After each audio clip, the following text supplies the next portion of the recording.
Tatlı kriziyle baş edebilmek için bir kere tatlı krizine girmememiz lazım. Yani şeker bağımlısı olmayacağız. Şekeri yüksek tüketmeyeceğiz ki kan şekerimiz düştüğü zaman o çekilme krizini yaşamayacağız. Öğünlerimize sadık kalacağız. Günde 3 öğün yemeğimizi normal bir şekilde tüketeceğiz. Dengeli ve yeterli şekilde. Sebze de tüketeceğiz, et de tüketeceğiz. Karbonhidrat da alacağız gene. Yani şeker de alacağız. Ama hepsi yeterli ve dengeli olacak. Öğünlerimizi atlamayacağız ki kan şekerimiz çok düşüp bunu aman yerine koyalım diye normalde bir porsiyon yiyeceğimiz yemeği 1,5-2 porsiyona çıkmayacağız. Bol bol su tüketeceğiz. Çünkü şeker suda eriyen bir madde ve kanımızın içerisinde dolaşırken yeterli suyu alırsak o şekeri çok yüksek algılamaz. Normal seviyelerdeymiş gibi algılayabilir bile. Ve bunun sindirilmesi de kolaylaşır bu sefer. Ne kadar su varsa o kadar şekeri kolay sindirebiliriz. Uyku düzenimiz önemli. Vücudumuz yorgunsa, bitkinlik, halsizlik durumlarında vücut şunu algılıyor.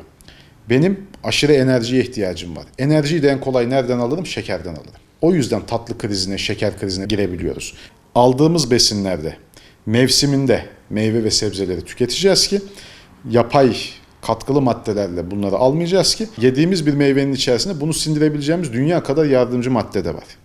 Bunu meyveden, sebzeden almayıp işlenmiş gıdalardan, paketli gıdalardan alırsak hiçbir yardımcı maddeyi almıyoruz. Vücudu kaderiyle baş başa bırakıyoruz.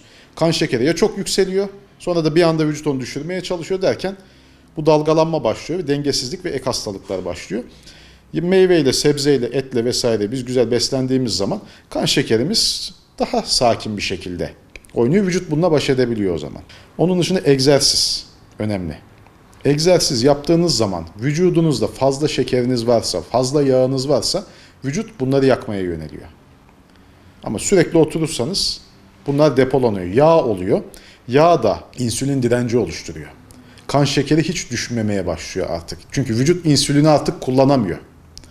Ve kan şekerimiz sürekli yüksek oluyor.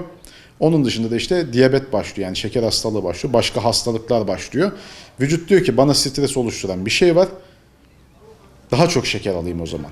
Savaşayım mı, kaçayım mı, tehlikeli bir durumdayım herhalde gibi algılıyor. Bir detay daha var mesela, magnezyum. Krom, magnezyum gibi bazı vücudumuzda temel elementler var kullandığımız. Magnezyum eksikliği de açlık hissini doğuruyor. O yüzden sürekli açlık hisseden, sürekli şekerli şeyler tüketme ihtiyacı hisseden kişilere bir magnezyum tahlili de yaptırması önemli. Kandan bakılan bir şeydi.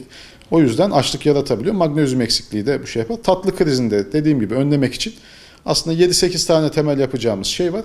Bunları yaparsak tatlı krizine hiç girmeyiz. Dünyada 540 milyona yakın insan şeker hastası.